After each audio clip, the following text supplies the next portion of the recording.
बिस्मिल्लाहिर्रहमानिर्रहीम। अस्सलामुअलैकुम रहमतुल्लाहि व बरकातुहू। लाखों करोड़ों दरूदो सलाम नबी करीम सल्लल्लाहु अलैहि वसल्लम पर और आपकी आल पर।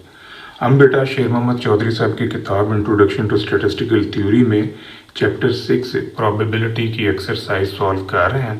आज हमारा क्वेश्चन है 6.49 का A part. A can hit the target 4 times in 5 shots. B can hit the target 3 times in 4 shots. C can hit the target 2 times in 3 shots. What is the probability at least 2 shot hit? अब तीन बंदों ने firing की है, निशाने लगाए हैं, target को हिट करने की कोशिश की है। ए बंदे ने 5 निशाने लगाए, उसके 4 लग गए, 1 मिस हो गया। इसी तरह जो बी बंदा है उसने 4 फायर किए, 4 निशाने लगाए, उसके 3 लग गए, 1 मिस हो गया। सी बंदे ने 3 फायर किए, 3 निशाने लगाए, लेकिन उसके 2 लगे हैं, 1 मिस हो गया। हमने 3 इवेंट बना लिए। A person A hit the target, B person B hit the target, C person C hit the target. अब प्रोबेबिलिटी ऑफ ए यानी पर्सन ए ने हिट किया, N of A over N of S. 5 उसने लगाए थे, 1 miss हुआ, 4 लग गए। इसी तरह पर्सन बी ने 4 लगाए थे, 3 उसके लगे हैं, 1 उसका मिस हो गया, टोटल 4 उसने निशाने लगाए। Probability of C N of C over N of S. 3 उसने फायर किए, उसके 2 हिट हो गए, 1 उसका लूज हो गया।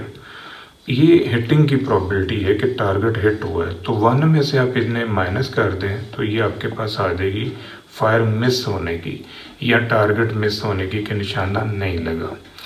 अब हमने क्वेश्चन बेटा ये निकालना है, यानी प्रोबेबिलिटी हमने ये फाइंड आउट करनी है कि कम से कम 2 बंदों का निशाना लगता है। अब 3 बंदों ने निशाना लगाया तो कम से कम 2 का लगा, इसका मतलब 2 या 2 से ज़्यादा। 2 से ज़्यादा फिर क्या है कि तीनों का लग गया। तो हो सकता है कि ए और बी का निशाना लगा हो, सी का मिस हो गया हो, या ए और सी का निशाना लग गया हो और बी का मिस हो गया हो, बी और सी का निशाना लग गया हो और ए का मिस हो गया हो। तो हो सकता है तीनों का लग गया हो। ये 4 पॉसिबिलिटीज़ हैं जिनकी मदद से कम 2 बंदों का निशाना लग सकता है। अब चूंकि 3 बंदों ने निशाना लगाया है, तीनों के हिट टारगेट को हिट करने और ना करने की जो पॉसिबिलिटीज़ हैं वो इंडिपेंडेंट है। यानी एक का निशाना लगता है तो ज़रूरी नहीं कि दूसरे का भी लगेगा, हो सकता है दूसरे का मिस हो जाए। तो ये इंडिपेंडेंट इवेंट्स हैं, इनको आप फिर ब्रेक कर लें। Probability of A into probability of B into probability of C dash, similar pattern, इनको ब्रेक कर दिया। अब जिधर बेटा बार पड़ा हुआ है यानी मिसिंग निशाना या हिट ना होना टारगेट का, वहाँ पर आपने ये प्रोबेबिलिटीज़ रखनी है, और जहाँ टारगेट हिट हुआ है वहाँ पर आपने ये प्रोबेबिलिटीज़ रखनी है। इनकी कीमतें रख दें और इनको सॉल्व कर लें। ऊपर वाली रकमों को अलग ज़रब दे दी, नीचे वालियों को अलग। तो ये आपके पास रिक्वायर्ड आंसर आ जाएगा इसको सॉल्व करने से। तो ये देखें कि जो हिटिंग है ये इंडिपेंडेंट है, इस वजह से ये तीनों को हमने ब्रेक किया। नेक्स्ट क्वेश्चन है 649 का बी पार्ट। अब इसमें एक कमेटी ऑफ 3 ABC, 3 बंदे हैं जिन्होंने डिसीजन किया है, और उन्होंने जो डिसीजन किया है वो गलत किया है। On the basis of majority vote, what is the probability of making wrong decision by the committee if the probabilities of wrong decision by each member is, यानी हर मेंबर के गलत फैसला करने की प्रोबेबिलिटी ये है। ए बंदा गलत फैसला करता है, ये बी बंदा गलत फैसला करता है, ये सी बंदा गलत फैसला करता है। ये जो आपको 3 प्रोबेबिलिटीज बेटा दी हैं ये गलत फैसला करने की हैं। तो हमने इवेंट ए बना लिया है कि person A made wrong decision, event B बनाया person B made wrong decision, event C बनाया person C made wrong decision. अब प्रोबेबिलिटी ऑफ ए बी और सी ये रॉन्ग डिसीजन की हैं, तो 1 में से अगर हम इन्हें माइनस कर दें तो ये आपके पास आ जाएगी गुड डिसीजन की, यानी सही फैसला करने की प्रोबेबिलिटी। अब हमने प्रोबेबिलिटी मालूम करनी है कि मेजॉरिटी गलत फैसला करती है। अब मेजॉरिटी कब बनेगी कि जब 2 बंदे गलत फैसला करें कम से कम, और एक बंदा सही फैसला कर ले या तीनों के तीनों गलत फैसला कर लें, यानी मेजॉरिटी तभी एग्जिस्ट करेगी कि दो ने गलत फैसला किया, एक ने सही किया, तो मेजॉरिटी ने गलत डिसीजन ले लिया। ए और सी ने गलत फैसला किया, बी ने सही कर दिया। बी और सी ने गलत फैसला किया, ए ने सही किया। तो ये भी हो सकता है कि तीनों ने गलत फैसला किया हो।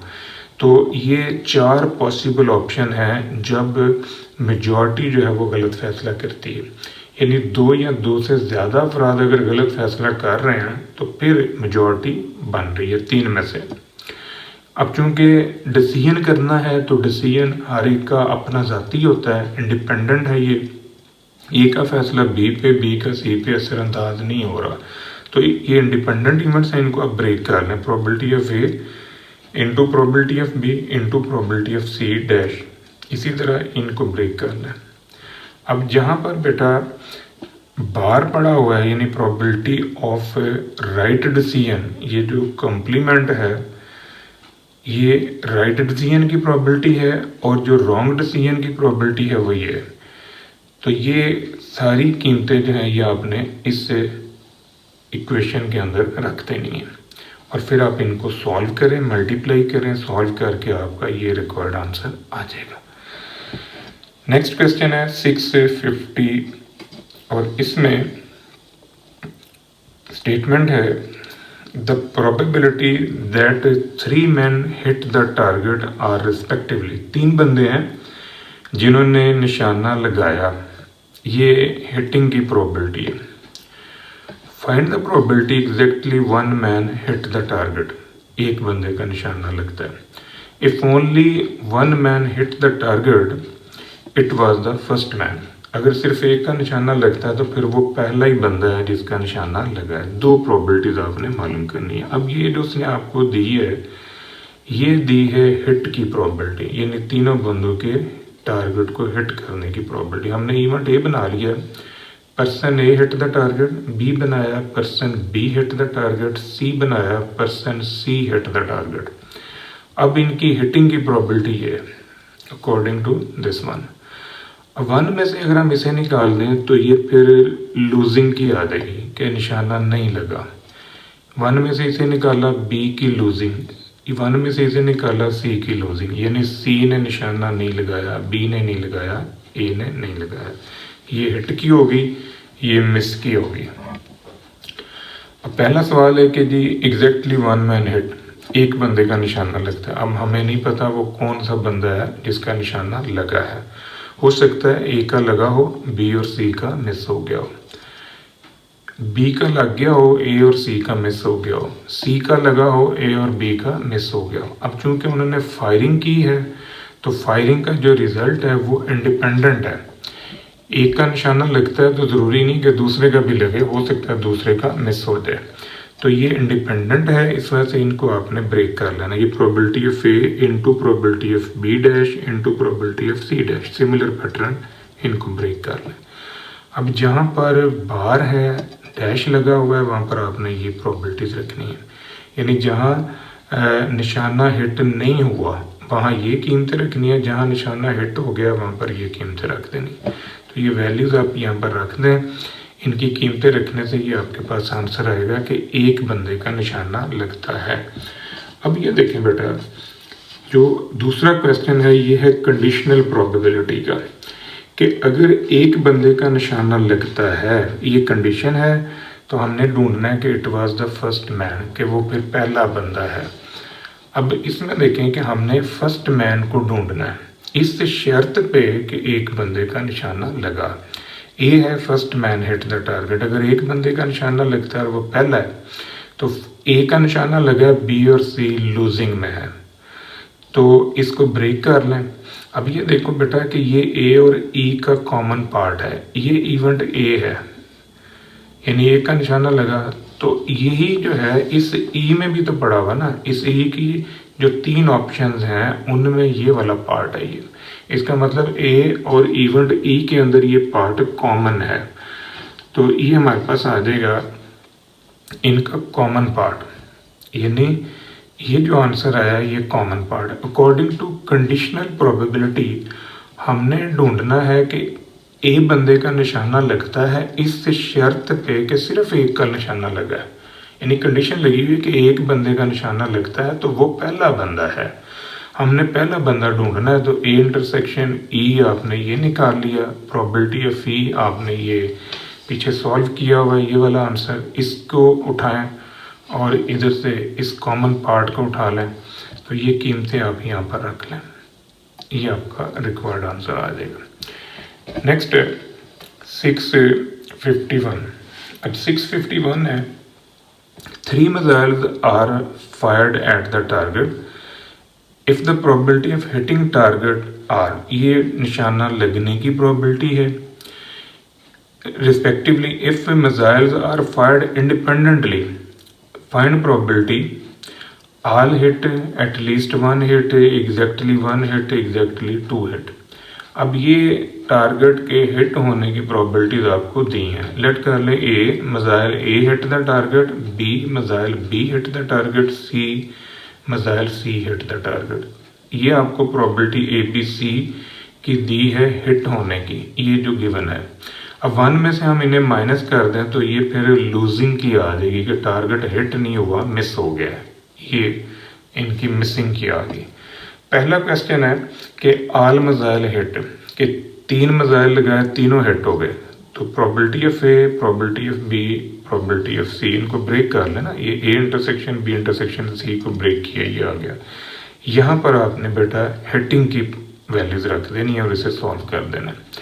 नेक्स्ट है कि एट लीस्ट 1 मिसाइल हिट, कम अज कम एक मिसाइल हिट होता है। अब ये देखें कि आपका जो इंटरेस्ट है वो ये कि कम अज कम एक हिट होता है, एक या एक से ज़्यादा, एक हो जाए, 2 हो जाए, 3 हो जाए। तो यहाँ पर क्वेश्चन हमारा लंबा हो जाएगा। अगर हम एक की प्रोबेबिलिटी अलग निकालें, बी की अलग, 2 की अलग निकालें और 3 की अलग निकालें, तो बेहतर है कि हम टोटल प्रोबेबिलिटी 1 है, 1 में से 0 का टुकड़ा निकाल देते हैं। यानी 0 का टुकड़ा क्या है कि किसी का भी निशाना नहीं लगता, तो बाकी हमारे पास रिक्वायर्ड रह जाएगी। आप इसको ऐसे समझ लें कि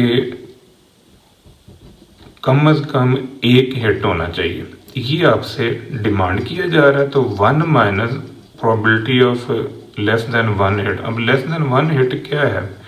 लेस देन 1 हिट का मतलब है 0, कि किसी का भी निशाना नहीं लगता। अब किसी का भी नहीं लगता, इसका मतलब है ए भी मिस, बी भी मिस, सी भी मिस। तो यहाँ पर आपने इनकी मिसिंग की जो प्रोबेबिलिटीज हैं वो रख देनी है और 1 में से माइनस कर दें, ये आपके पास ये वाला रिक्वायर्ड आंसर आ जाएगा कि कम से कम एक का निशाना लगता है। नेक्स्ट है 1 मैन हिट या 1 मिसाइल हिट।